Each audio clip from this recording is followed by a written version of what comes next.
पिता और पुत्र एवं पवित्र आत्मा नाम आमेन। प्रभुंकर शांति आपण मानकठे सर्वदा रहो। आज आम मैंने साधु विन्सेंतो पालोटी जीवनी विषय शिक्षा करवा। रोम रे जन्मित विन्सेंतो पालोटी इतिहास एक कठिन समय रोम प्रेरित थिले। नेपोलियन युद्ध द्वारा होइथिबा आध्यात्मिक क्षति को दूर करने से जड़े प्रेरित भाव में जन्मग्रहण करथिले। पाप स्वीकार पटा और धर्म शिक्षा देवार स्थान में अक्लांत परिश्रम गरीब रोगी एवं दुर्भाग्यों प्रति सीमाहीन दान हेतु द्वितीय फिलिप नेरी कहुए, जहाँकि निजे पिंधि जोता एवं पोशाक को मध्य से आवश्यक स्थले दान देउथिले। दर्शन शास्त्र और ईशशास्त्र आचार्य बा डाक्तरी हासिल करी से 10 वर्ष पर्यंत ईशशास्त्र शिक्षा देउथिले।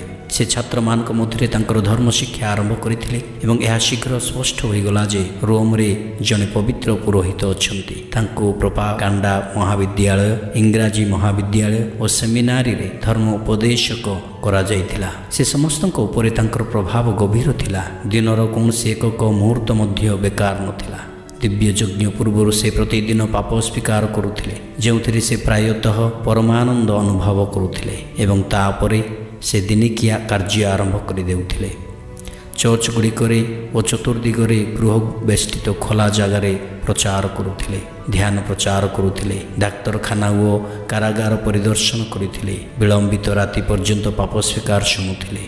तांकर उत्साह समग्र विश्व एवं प्रत्येक आवश्यकता आध्यात्मिकता और जागतिकता ग्रहण कला एवं सर्वसाधारण विषय वस्तु पाई से सोसाइटी ऑफ कैथोलिक अपोस्टोलेट बा पालोटाइन्स एवं सिस्टर्स ऑफ कैथोलिक अपोस्टोलेट प्रतिष्ठा करथिले। 1 शताब्दी अधिक समय पूर्व से हृदयंगम करथिले जे विश्वासी मानक प्रेरित कर्म रे नियोजित हेबा आवश्यक थिला। पुण्य पिता पियूष एकादश तांको कैथोलिक कर्मर अग्रदूत तथा आदिकर्मी बोली कहिथिले।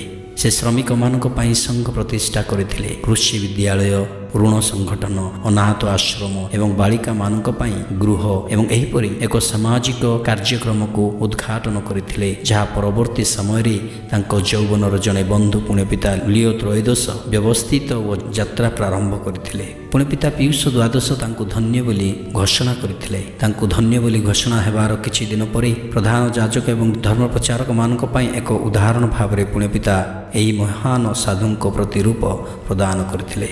पुण्य पिता कहले, तुमर प्रत्येक ठारे तांकर आत्मा नवीकरण हेउ एवं तुमर प्रेरित कर्म मध्य अनुप्राणित करू। प्रेमर से अपरिहार्य किरण जहाँ आजिर सन्देहजनक अनिश्चित तथा जंत्रणादायक व्यक्ति माने अधिक आवश्यक करती।